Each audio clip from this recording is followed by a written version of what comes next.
दोस्तों, महात्मा बुद्ध कहते थे कि मानव शरीर स्वास्थ्य का रहस्य है। इसीलिए अतीत पर शोक मत करो, भविष्य की चिंता मत करो। बुद्धिमानी तो यही है कि आप ईमानदारी से अपने वर्तमान में जिएं। लेकिन हम में से अधिकांश लोग वर्तमान में जीना नहीं जानते, क्योंकि वो जीना ही नहीं चाहते। उन्हें तो अपने बीते हुए कल की चिंता करनी है, आने वाले भविष्य की चिंता करनी है। और यदि आप वर्तमान में जी सकते हैं तो कोशिश करके देख लो, आपका मन और आपका शरीर पूरी तरह से स्वस्थ हो जाएगा। एक बार जब आप वर्तमान में जीने लगते हैं तो ना ही आपको अतीत के बीतने का दुख होता है और ना ही आने वाले भविष्य की कोई चिंता रह जाती है, बल्कि वर्तमान में चलने वाली आपके सांसें भी आपको वह आनंद देगी जो आज से पहले आपने कभी भी अनुभव नहीं किया होगा। दोस्तों, आज की ये कहानी हमें कुछ ऐसा ज्ञान देने वाली है जिसे पूरा सुन लेने के बाद आप अपने भूतकाल और अपने भविष्य काल को कहीं पीछे छोड़कर वर्तमान में जीना सीख जाएंगे। तो ये कहानी शुरू होती है एक व्यक्ति से। वो व्यक्ति अपने जीवन में बहुत दुखी था, बहुत परेशान था। वह एक पहाड़ की चट्टान पर बैठकर रो रहा था, बिलख रहा था। तभी वहाँ से एक बौद्ध भिक्षु गुजर रहे थे। उसे रोता देख वो बौद्ध भिक्षु उस व्यक्ति के पास गए और उससे कहने लगे, क्या तुम यहाँ से कूदकर अपनी जान देने की सोच रहे हो? वो व्यक्ति कहता है, आपने बिल्कुल सही जाना, लेकिन आपको इससे क्या फ़र्क पड़ता है? ये मेरा जीवन है, मैं इसके साथ जो चाहूँ वो करूँ। तभी वो बौद्ध भिक्षु उस व्यक्ति से कहते हैं, तो फिर अभी तक बैठकर रो क्यों रहे हो? अगर तुम्हें अपनी जान लेनी ही है तो यहाँ बैठकर रोने से क्या फ़ायदा?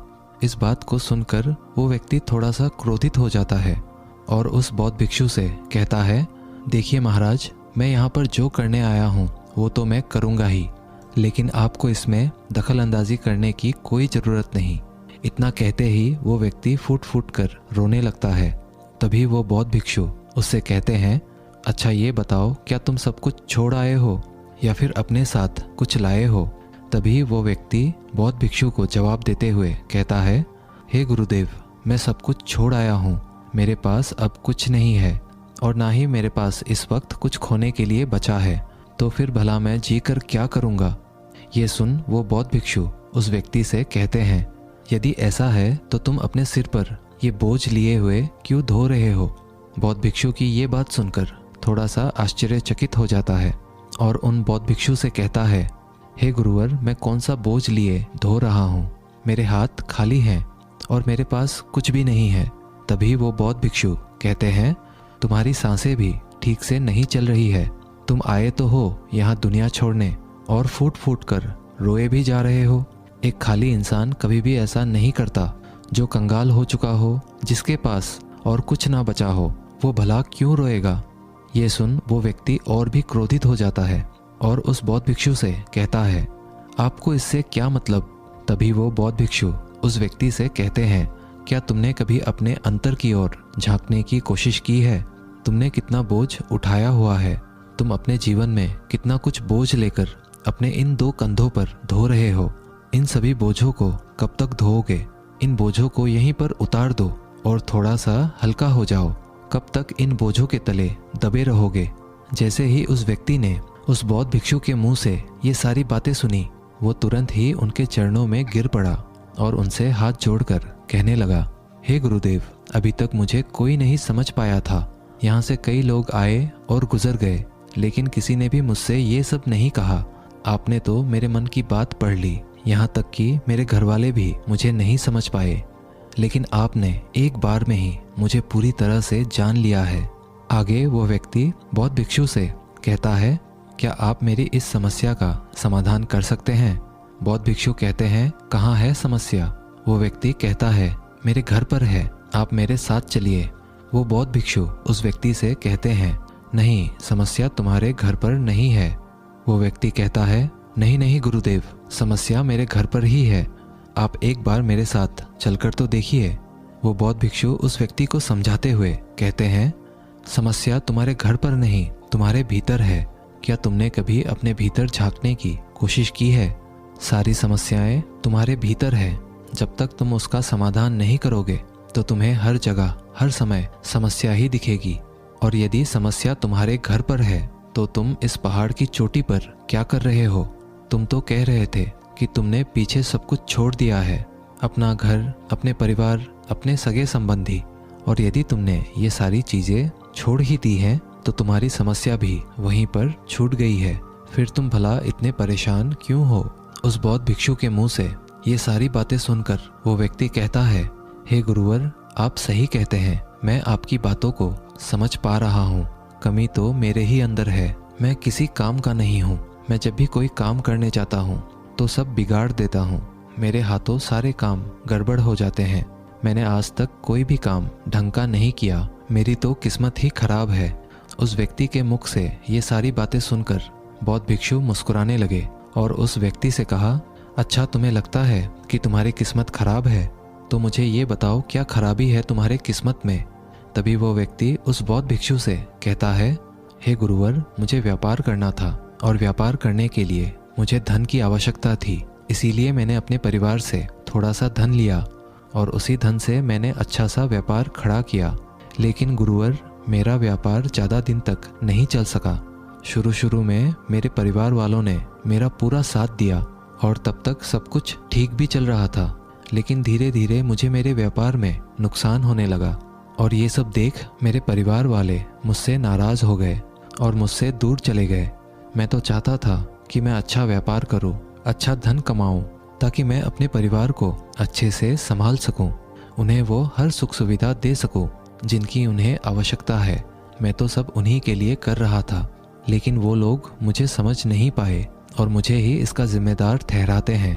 और मुझे भी यही लगता है कि मैंने गलत किया, क्योंकि मेरा भी एक मित्र है, उसने मेरे साथ ही व्यापार शुरू किया था, लेकिन उसका देखो, उसका व्यापार बहुत अच्छा चल रहा है।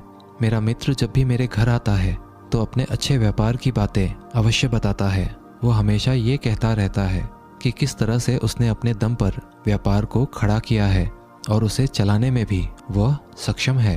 किस तरह से उसने जी तोड़ मेहनत की और अपने व्यापार को उन ऊंचाइयों तक ले गया। ये सब सुन मेरे परिवार वाले भी मुझसे कहते हैं, देख, वो तेरा मित्र है, उसने अपने व्यापार को कहाँ से कहाँ ले गया, और तूने तो हमारी जमा की हुई पूंजी भी गवा दी, हमारा नुकसान करा दिया। मेरे परिवार वाले मुझसे हमेशा यही कहते रहते हैं कि तेरे बस का कुछ नहीं। इन तानों को सुन सुनकर मैं बड़ा परेशान हो चुका था।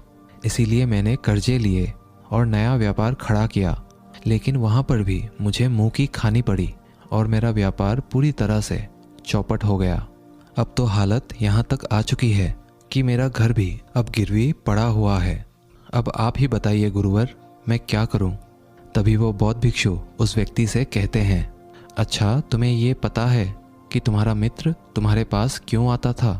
तभी वो व्यक्ति कहता है, हाँ, मुझे अच्छी तरह से पता है। वो मुझे मेरे घर वालों के सामने नीचा दिखाने के लिए आता था, मेरी बुराई करने आता था। वह ये जताने आता था कि वो मुझसे व्यापार में कई गुना आगे है, श्रेष्ठ है। वह चाहता है कि मैं उसकी सफलता देखकर दुखी रहूं, तड़पता रहूं और परेशान रहूं। तभी वो बौद्ध भिक्षु उस व्यक्ति से कहते हैं, क्या तुम उसके व्यापार को देखकर सच में दुखी रहते थे? वो व्यक्ति कहता है, हाँ, इतना अच्छा व्यापार उसने खड़ा किया है और मेरा व्यापार चौपट हो गया, तो ये देखकर मुझे तो दुख होगा ही ना गुरुवर, मुझे तो जलन होगी ही।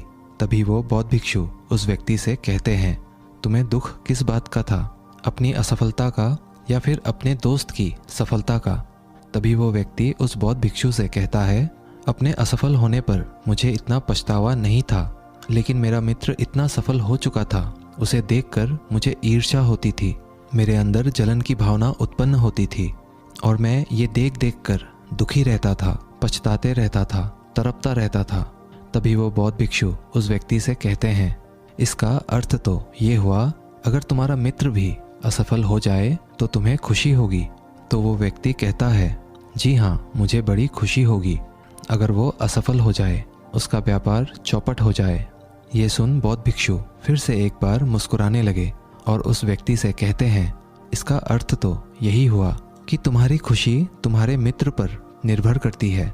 यदि वो चाहे तो तुम्हें खुश कर दे और यदि वो चाहे तो तुम्हें दुखी कर दे, क्योंकि तुम खुद से ना तो खुश हो सकते हो ना ही दुखी। तुम तो अपने मित्र के गुलाम बनकर रह चुके हो। और अगर यही बात है तो तुम्हारी समस्या का कोई समाधान नहीं है, क्योंकि तुम्हारी खुशियाँ और तुम्हारी तकलीफ़ें ये सब दूसरों के व्यवहार पर निर्भर करती है। तुम्हारे कर्मों से तुम्हारा तो कुछ हुआ नहीं, ना तो तुम अपने कर्मों से खुश हो सके और ना ही दुखी। इसीलिए तुम्हारी समस्याओं का मैं कोई समाधान नहीं कर सकता। तभी वो व्यक्ति उन बौद्ध भिक्षु से कहता है, हे गुरुवर, ऐसा मत कहिए। मुझे आपसे बात करते करते बहुत आशा आपसे हो गई है, क्योंकि आप ही वो है जिन्होंने मुझे जाना है, मुझे समझा है। हे गुरुवर, मैं आपसे विनती करता हूँ कि मेरे इस समस्या का समाधान मुझे आप बताइए। तभी वो बौद्ध भिक्षु उस व्यक्ति से कहते हैं, जब हम दूसरों से आशा बांध लेते हैं तब हम दूसरों पर पूरी तरह से निर्भर हो जाते हैं। अगर मैं तुम्हें कोई भी रास्ता ना बताऊं, मैं तुम्हें तुम्हारी समस्या का समाधान ना दूं, तो तुम इसी तरह से दुखी रहोगे, रोते रहोगे, बिलखते रहोगे। और अगर मैं कोई रास्ता तुम्हें बता दूं, मैं तुम्हें कोई समाधान बता ही दूं, तो हो सकता है तुम्हें कुछ मिल जाए। लेकिन एक बात हमेशा याद रखना कि जो तुम्हारा मित्र तुम्हारे घर पर आता है, यह तुम्हें बताने के लिए कि किस तरह से उसने अपने व्यापार में वृद्धि की, किस तरह से उसने कड़ी मेहनत की, जो तुम्हें दुखी करने आता है। लेकिन क्या तुमने कभी गौर किया है, तुम्हारा मित्र बात तो सच्ची ही कह रहा है कि किस तरह से उसने अपने जीवन में वह संघर्ष किया और उस मुकाम तक पहुंचा है। तो उसने अपने अनुभव की ही बात तो तुम्हें बताई है।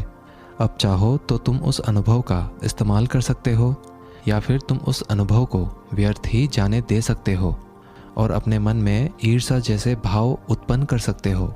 समझदारी तो इसी में है कि जब वो तुम्हें अपने अनुभव के बारे में बता रहा है कि किस तरह से उसने संघर्ष किया है अपने जीवन में अपने व्यापार को उस ऊंचाई तक पहुंचाने के लिए, तो तुम अपने बुद्धि का इस्तेमाल करो, उसके अनुभव का इस्तेमाल करो, उसके ज्ञान का इस्तेमाल करो। तुम्हें तो खुश होना चाहिए। तुम्हें जो अनुभव चाहिए था तुम्हारा मित्र आकर तुम्हें घर पर ही दे रहा है, और इस पर तो तुम्हें अपने मित्र का आभार प्रकट करना चाहिए, क्योंकि घर बैठे बैठे तुम्हें वह अनुभव प्राप्त हो रहा है जो तुम अपने जीवन से प्राप्त नहीं कर सके। इसीलिए आगे बढ़ो, संघर्ष करो, उस अनुभव का इस्तेमाल करो और कभी हार मत मानो, क्योंकि समय की एक खूबी है, समय चाहे कैसा भी हो बदल जरूर जाता है। इसीलिए समय चाहे जैसा भी हो, अच्छा या बुरा, दोनों का गुजरना तय है। लेकिन सबसे ज़रूरी यहाँ पर समझने वाली बात यह है कि इन दोनों वक्त को देखने के लिए तुम्हारा जीवित रहना आवश्यक है। और जब तुम्हारा अच्छा वक्त शुरू होगा, तुम अपने संघर्ष से अपने व्यापार को खड़ा करोगे और अपने व्यापार को उन ऊंचाइयों तक ले जाओगे। तब वही तुम्हारे मित्र तुम्हारी सफलता की नहीं, तुम्हारी असफलता के गुण गाएंगे, ताकि तुम उन्हीं की तरह कोई गलत निर्णय लो और तुम उन्हीं की तरह बर्बाद हो जाओ। तो यहाँ पर तुम्हें अपनी बुद्धि का इस्तेमाल करना होगा। तुम्हें उनकी बातों पर ध्यान ना दे करके बल्कि अपने बुद्धि का प्रयोग करना होगा, क्योंकि उस समय वे तुम्हें सुखी नहीं दुखी करने आएंगे, क्योंकि उसे भी तुम्हें दुखी देखकर उतना ही मज़ा आएगा जितना कि तुम्हें उसे दुखी देखकर आएगा। ये सारी बातें सुन वो व्यक्ति उस बौद्ध भिक्षु से कहता है, हे गुरुवर, आप बिल्कुल ठीक कह रहे हो। मेरे जीवन को मैं नहीं चला रहा, बल्कि मेरे सगे संबंधी और मित्र चला रहे हैं, जो मेरे जीवन में सुख और दुख भरे जा रहे हैं। लेकिन गुरुवर, यहाँ पर मेरा एक प्रश्न है। जब मैंने व्यापार खड़ा किया था तो मेरा उद्देश्य यही था कि मैं अपने परिवार को सुखी रख सकूं, उन्हें वह सुख सुविधाएं दे सकूं। तो क्या अपने परिवार के लिए ये सारी बातें सोचना गलत है? मैं तो अपने परिवार के लिए ही सब कुछ कर रहा था, लेकिन व्यापार में नुकसान होने के बाद वह परिवार भी मुझे छोड़ गया। इस पर बौद्ध भिक्षु मुस्कुराने लगे। तभी वो व्यक्ति बौद्ध भिक्षु से कहता है, इसमें मुस्कुराने की क्या बात है? क्या मैंने कोई गलत प्रश्न पूछ लिया? तभी वो बौद्ध भिक्षु कहते हैं, नहीं, हर व्यक्ति यही चाहता है कि कोई उसकी गलती पर सांत्वना दे, और तुम भी वही चाहते हो। हर कोई यही चाहता है कि जब वो कुछ करे तो उनकी प्रशंसा की जाए, और जब हमें प्रशंसा नहीं मिलती है तो हमें भीतर ही भीतर बड़ा दुख होने लगता है। हमारे मन को एक ठेस पहुंचती है, और तब हमारे मन में ये भाव उत्पन्न होने लगता है कि इस दुनिया में सभी मतलबी हैं, सभी अपने मतलब के लिए जीते हैं, सभी अपने मतलब के लिए काम करते हैं। और सभी हमारे साथ अपने मतलब के लिए ही रहते हैं। लेकिन अगर तुम किसी को अपना परिवार मानते हो और अपने उस परिवार के लिए कुछ करना चाहते हो, तो फिर तुम्हें ऐसा क्यों लगता है कि तुम दूसरों के लिए कर रहे हो? तुम तो अपने लिए ही कर रहे हो ना। अगर तुम्हें लगा कि तुम दूसरों के लिए कर रहे हो तो तुम जीवन भर दुखी ही रहोगे। और जब तुम्हें लगेगा तुम अपने लिए कर रहे हो, तब तुम्हें एक अजीब सी खुशी प्राप्त होगी और तुम हमेशा खुश रहोगे। और जब तुम अपने कार्यों को बेहतर से और बेहतरीन करने में लगे रहोगे, तो तुम्हें किसी की सांत्वना की भी कोई ज़रूरत नहीं पड़ेगी। तभी वो व्यक्ति उन बौद्ध भिक्षु से कहता है, हे गुरुवर, मुझे आपकी बात समझ में आ गई। अब तक मेरी किस्मत दूसरों के हाथों में थी। वो उसमें जैसे रंग चाहे, सुख के या दुख के, भर दिया करते थे। लेकिन अब से मैं अपनी किस्मत अपने हाथ में रखूँगा और फिर चाहे ये अच्छी हो या खराब, मैं हार नहीं मानूंगा। आखिर में वो व्यक्ति उस बौद्ध भिक्षु से कहता है, हे गुरुवर, आपकी सारी बातें तो मैं समझ गया, लेकिन क्या आप मुझे कुछ दे सकते हैं जो मेरे जीवन के सबसे बुरे वक्त में मेरा साथ दे सके, मेरा साथ निभा सके? ये सुनकर वो बौद्ध भिक्षु उस व्यक्ति को एक छोटा सा बक्सा देते हैं और कहते हैं कि ये वस्तु मेरे दिल के बहुत करीब है और इसे तुम्हें अपने बहुत करीब ही रखना होगा। इस बक्से में एक ऐसा राज है जो तुम्हें बड़े से बड़े दुखों से बाहर निकाल सकता है, बड़ी से बड़ी विपत्तियों से छुटकारा दिला सकता है। और इसे तुम तब खोलना जब तुम्हें लगे अब कोई राह नहीं बची हुई है, जब तुम्हें ये लगने लगे कि सब कुछ व्यर्थ है, मैंने जो बातें कही है वो भी व्यर्थ है, ये दुनिया भी व्यर्थ है, यहाँ रहना भी व्यर्थ है। इतना कहकर वो बौद्ध भिक्षु उस बक्से को उस व्यक्ति को थमा देते हैं और फिर वहाँ से चले जाते हैं। वो व्यक्ति उस बक्से को लेकर वापस अपने घर आता है और फिर एक नया कारोबार शुरू करता है। अब की बार वो कारोबार में हार नहीं मानता है और उसका कारोबार बहुत अच्छा चल पड़ता है। उसका कारोबार चलने के कारण उसका परिवार भी अब उसके साथ आ चुका था। उसके पास जीवन की हर सुख सुविधाएं भी आ गई थी। अब वो ना तो भूतकाल का रोना रोता था और ना ही भविष्य काल की चिंता करता था। वो तो केवल अपने वर्तमान को और ज़्यादा बेहतर बनाने की कोशिश में लगा रहता था। लेकिन समय हमेशा बदलता रहता है। जिस तरह से बुरा समय हमेशा नहीं रहता, ठीक उसी प्रकार अच्छा समय भी हमेशा नहीं रहता। उस व्यक्ति के जीवन में एक बार फिर से अच्छा समय समाप्त हो चुका था। वो जिस राज्य में रहता था, उस राज्य पर पड़ोसी राज्य ने चढ़ाई कर दी थी और पूरा राज्य तबाह कर दिया था। उसका व्यापार भी पूरी तरह से तबाह हो चुका था। वह अपने परिवार के साथ दर दर की ठोकरें खाने लगा। उसे यहाँ से वहाँ भागना पड़ा, यहाँ तक कि उसके पास खाने पीने के लिए भी पैसे नहीं बचे थे। उसके बच्चे भी अब बीमार पड़ चुके थे, उनके इलाज के लिए भी उसके पास पैसे नहीं थे। तब उसे एहसास होने लगा ये सब व्यर्थ है, उसका ये जीवन जीना भी व्यर्थ है, ये पूरा संसार व्यर्थ है और जो कुछ भी बातें उस बौद्ध भिक्षु ने कही थी वो सारी बातें भी व्यर्थ हैं। आज मेरे पास कुछ नहीं बचा, आज मेरे पास जीने का कोई मकसद नहीं बचा। वो व्यक्ति अंदर से पूरी तरह निराश हो चुका था, अंदर से पूरी तरह से टूट चुका था। वो व्यक्ति ये सब सोच ही रहा था, तभी उसकी नज़र उस बक्से पर पड़ी जो उसे उस बौद्ध भिक्षु ने दिया था। फिर उस व्यक्ति ने उस बक्से को खोला। उस बक्से में एक पर्ची थी जिसमें यह लिखा था कि आपकी नई जिंदगी की शुरुआत कहीं से भी हो सकती है। आपके पास सोने का सिक्का हो ना हो, लेकिन आपके पास वो हिम्मत तो है, तो कुछ ना कुछ आप अवश्य ही कर लेंगे। उस पर्ची को पढ़ने के बाद उस व्यक्ति के मन में एक बार फिर से आशा की लहर दौड़ पड़ी और उसने अपने जीवन में फिर से हिम्मत बांध ली और उन ऊंचाइयों को छूने के लिए फिर से मेहनत करने लगा। दोस्तों, उम्मीद है आज के इस वीडियो से आपने ज़रूर कुछ ना कुछ मूल्यवान सीखा होगा। तो इस वीडियो को एक लाइक और अपने दोस्तों के साथ शेयर ज़रूर कीजिएगा। मिलते हैं अगले वीडियो में, तब तक के लिए धन्यवाद।